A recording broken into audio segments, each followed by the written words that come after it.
여러분 안녕하십니까? 더불어민주당 이재명 대표가 오늘은 무죄 판결을 받았습니다. 이재명 대표는 검찰의 잇따른 기소로 현재 모두 5개의 재판을 받고 있는데요. 열흘 전 선거법 위반 재판에서 징역형의 집행유예를 받으며 위기에 몰린 이 대표가 오늘 위증교사 사건에선 무죄를 받은 겁니다. 검찰 주장과 달리 1심 법원은 이 대표가 거짓 진술을 요구한 게 아님은 물론 그럴 고의도 없었다고 판단했습니다. 첫 소식 유서영 기자가 보도합니다.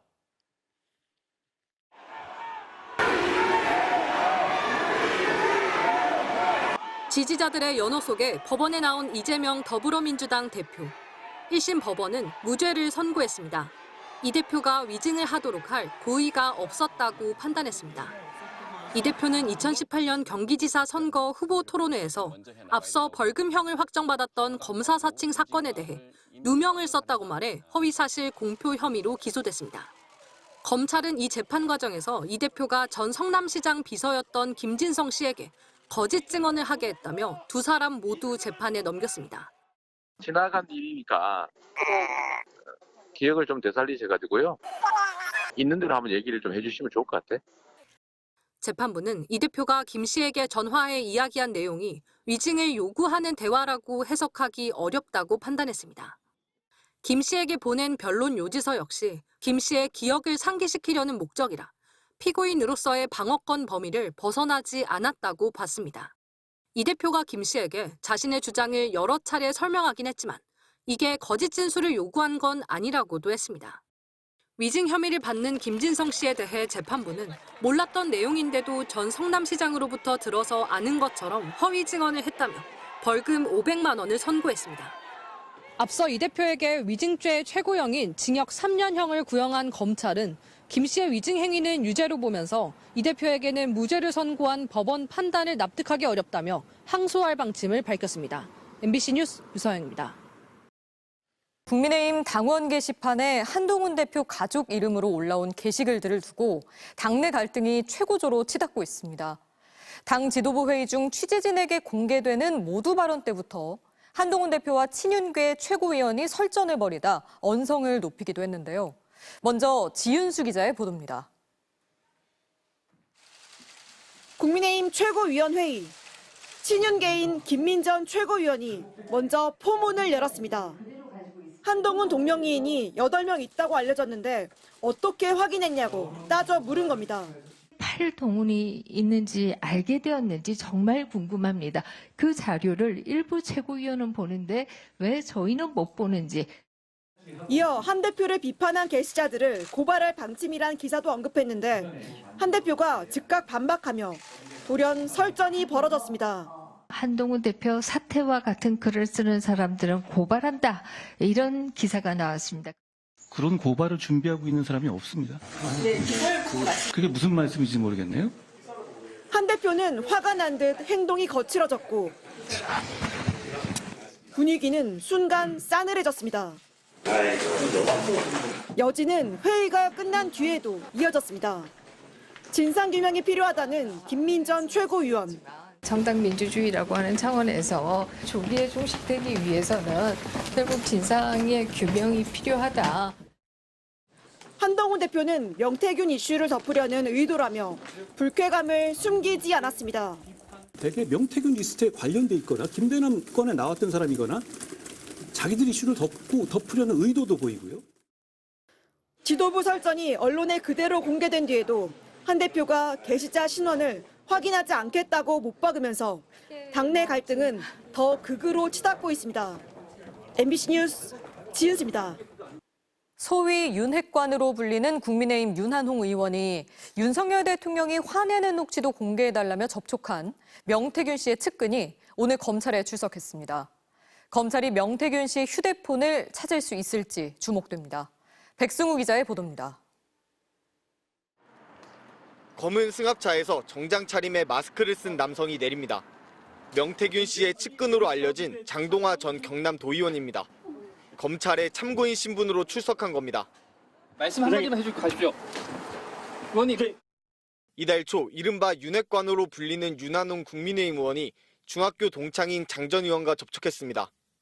윤석열 대통령의 김영선 좀 해줘라 통화 녹취가 공개된 직후였습니다. 윤 의원이 장 전 의원을 통해 대통령이 화내는 녹취도 공개해달라고 명 씨에게 요청한 겁니다. 회유 의혹이 불거졌습니다.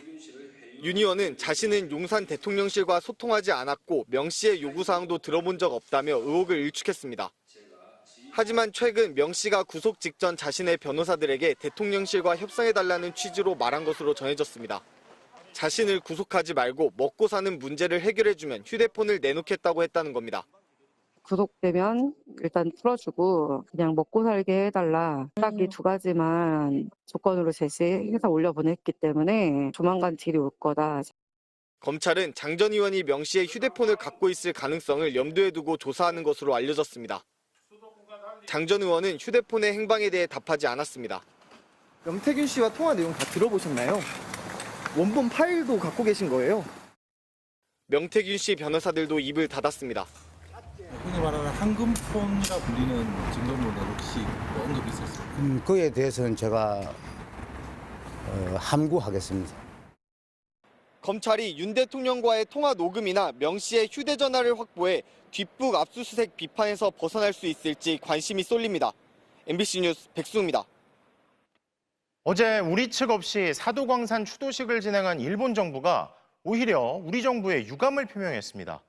이게 무슨 일인가 싶은데 그럼에도 불구하고 항의나 유감 표명조차 못한 우리 정부는 오늘 별도로 소규모 행사를 열었는데요. 현영준 특파원의 보도를 먼저 보시고 도쿄 연결하겠습니다. 니가타현 사도광산 깊은 숲속의 옛 기숙사 터에서 사도광산 강제동원 조선인 노동자들을 위한 추도식이 열렸습니다. 낙엽이 쌓인 땅바닥에 돗자리를 펴놓고 국화꽃과 과일 몇 개가 제기에 올려졌습니다. 사도광산에 강제로 동원되어 가혹한 노동에 지쳐 쓰러져간 한국인 노동자분들의 영령에 어제 아이카와 개발종합센터 실내에서 치러진 일본 측 추도식과 비교하면 춥고 초라한 추도식이었습니다.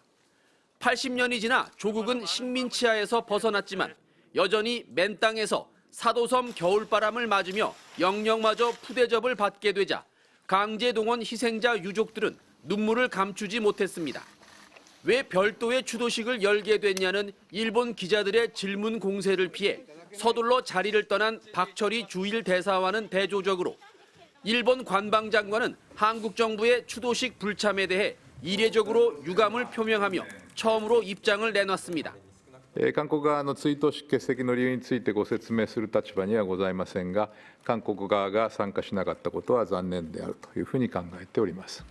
특히 일본 대표로 참석한 이쿠이나 정무관에 대해 야스쿠니 신사를 참배한 적이 없다고 강조하며 이 사실을 한국 정부에도 설명했다고 밝혔습니다. 일본 기자들은 한국 정부가 사실관계를 오해하고 추도식에 불참한 것이냐고 되물었지만 관방장관은 답변을 피했습니다. 도쿄에서 MBC 뉴스 현영준입니다. 동덕여대가 남녀공학 전환 논의는 잠정 중단했지만 이번엔 이른바 레커칠 시위의 배상 문제로 갈등이 이어지고 있습니다. 학교 측은 보수의 최대 54억 원이 될 거라며 학생들에게 배상 책임을 지게 하겠다는 입장인데요. 학생들은 반발하고 있습니다. 이혜선 기자가 취재했습니다. 공학 철회, 입시 사기라는 글이 적힌 칸막이가 하나둘 떼어지고 책상과 집기들도 옮겨집니다. 취업 박람회가 예정돼 있던 공간입니다. 현재 바닥과 벽에는 이렇게 레커칠이 남아있는데요. 외부 업체는 오늘부터 철거 작업을 진행 중입니다. 동덕여대 학교 측과 총학생회가 남녀공학 전환 논의 잠정 중단과 강의실 점거 해제에 합의하면서 2주일가량 멈춰섰던 수업도 다시 시작됐습니다. 그러나 일상 복귀에 발목을 잡고 있는 건 레커칠 시위로 인한 배상 문제입니다. 학교 측은 복구에 24억 4천만 원에서 최대 54억 4천만 원까지 들 거라고 주장합니다. 건물 보수와 청소, 취업 박람회 무산과 외부에서 치러진 논술고사 등 입시 경비에 대관료 수입 감소까지 합산한 겁니다. 법률적 조치를 포함한 모든 대응을 단호히 하겠다는 총장 명의의 입장문도 발표했습니다. 당연히 학교 입장에서는 학생들이 저질렀으니까 학생들이 내야 된다고 생각하고요. 학교 측이 대신하겠다는 생각은 한 번도 해본 적이 없어요. 학생들은 학교가 시위 배경은 무시하고 폭력적 장면만 부각하며 압박하고 있다고 반발합니다. 마무리가 되지 않은 상태에서 금액 먼저 말씀을 하신다는 게 학생들을 위협하려고 하는 게 아닌가라는 생각이. 또 배상 범위가 모호하고 레컷칠한 학생을 몇몇을 찾아내도 복구 비용 모두를 받아내는 건 쉽지 않다는 지적도 나옵니다. 이게 무한대로 연대 책임을 물을 수 없단 말이에요. 예를 들어 특정이 5명이 됐다. 이 5명한테 학교 청소비를 다 청구할 수 없단 말이죠. 실제로 54억 원 추산 근거를 묻는 취재진 질의에 학교 측은 청소업체의 문의에 받은 견적서이고 정확한 피해액은 아니라고 답했습니다. 결국 학교와 학생 측이 마주한 3차 면담은 점거를 먼저 풀라는 학교와 공학논의 전면 철회를 요구하는 학생 측이 맞서며 배상 문제는 논의하지도 못하고 끝났습니다. MBC 뉴스 이혜선입니다.